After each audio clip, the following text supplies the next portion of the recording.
Raa! Ikaw, bata.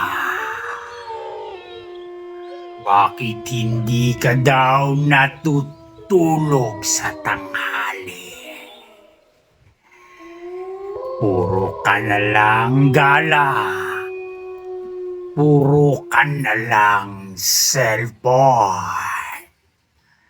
Ngayon, humanda ka sa akin.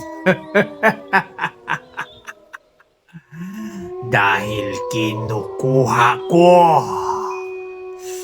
at kinakain ko ang mga bata hindi natutulog sa tanghali.